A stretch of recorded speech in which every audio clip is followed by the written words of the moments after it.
மூணாறில் கட்டுவதாக அறிவித்த அரசு மருத்துவமனை கட்டுவதற்கு அரசு விரைவாக நடவடிக்கை எடுக்க வேண்டும் என்ற கோரிக்கை வலுவடைந்துள்ளது.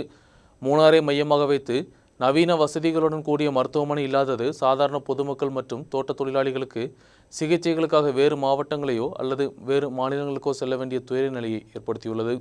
மூணாறில் நவீன வசதியுடைய மருத்துவமனையை நனவாக்க அரசு நடவடிக்கை எடுக்க வேண்டும். சில வருடங்களுக்கு முன்புதான் மருத்துவமனை அமைக்கப்படும் என்றும், ஆனால் தொடர் நடவடிக்கைகள் இதுவரை வேகத்திலாக்க எந்தவித நடவடிக்கையும் இல்லை. மூணார் பகுதியில் உள்ள நபர்கள் இப்பொழுதும் சிறந்த சிகிச்சை பெற வேண்டும் என்றால் வேறு மாவட்டங்களுக்கோ மாநிலங்களுக்கோ செல்ல வேண்டிய துயர்நிலை தொடர்கிறது.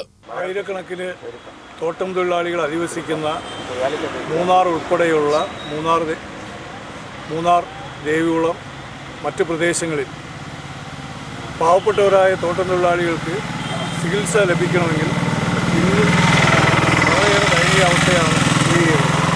കഴിഞ്ഞ കുറേ വർഷങ്ങളായി സർക്കാർ ആശുപത്രി ഇവിടെ മൂന്നാറിൽ വരുമെന്ന് പറഞ്ഞ് കഴിഞ്ഞ കാലങ്ങളിൽ ബഡ്ജറ്റിൽ തുക വിലയിരുത്തുകയും സ്ഥലം കണ്ടെത്തുകയും അതിൻ്റെ സർവേ നടപടികൾ പൂർത്തീകരിച്ച് മൺ പരിശോധന എന്ന പേരിൽ നടത്തിയാലും നാളിതുവരെ യാഥാർത്ഥ്യമാക്കുവാൻ ഇടതുപക്ഷ സർക്കാരിനും ഇവിടുത്തെ ജനപ്രതിനിധികൾക്കോ കഴിഞ്ഞിട്ടില്ല.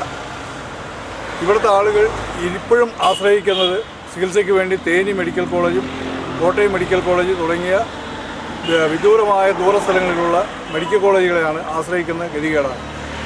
ആദിവാസികളടക്കം മറയൂർ, കാന്തല്ലൂർ പ്രദേശങ്ങളിലുള്ള ഇടമലക്കുടി, വട്ടവട, ചിന്നക്കനാൽ തുടങ്ങിയ മേഖലയിലുള്ള ആദിവാസികളും തോട്ടം തൊഴിലാളികളും പാവപ്പെട്ടവരുടെ ആളുകൾ ഇപ്പോഴും ആശുപത്രിക്ക് വേണ്ടി നെട്ടോട്ടം ഓടുമ്പോൾ ഇത് കണ്ടില്ലെന്ന് നടിക്കുന്ന സർക്കാർ എത്രയും പെട്ടെന്ന് ഈ മേഖലയിൽ നല്ല ഒരു അത്യാധുനിക സൗകര്യത്തോടുള്ള ആശുപത്രി പണിയുന്നതിനുള്ള നടപടികൾ தோட்டப்பகுதியில் சாதாரண பொதுமக்கள் தான் வசிப்பது. மூணார் பகுதியில் வசித்து வரக்கூடியவர்கள் அதிகமும் தோட்ட தொழிலாளிகள். மூணாரை மையமாக வைத்து நல்ல சிகிச்சை கொடுக்கக்கூடிய மருத்துவமனைகள் கிடையாது. மூணாரின் அருகில் உள்ள பகுதியிலான மறையூர், வட்டவடை, காந்தலூர் உட்பட உள்ள இடங்களில் அவர்கள் இடமலக்குடியில் உள்ள பழங்குடியினர் உட்பட உள்ளவர்கள் நீண்ட தூரம் பயணம் செய்து மருத்துவமனைக்கு செல்ல வேண்டிய துயர் நிலை தொடர்கிறது. அடிமாலியோ கோட்டயமோ இடிக்கு மருத்துவக் கல்லூரிக்கு செல்ல வேண்டிய நிலைதான். இவைகளெல்லாம் நீண்ட தூரத்தில் தான் அமைந்துள்ளவை. மூணாரில் மட்டும் சிறந்த மருத்துவமனை அமைந்தால் இங்குள்ளவர்களுக்கு இது மிகப்பெரிய உதவியாகவும் மாறும்.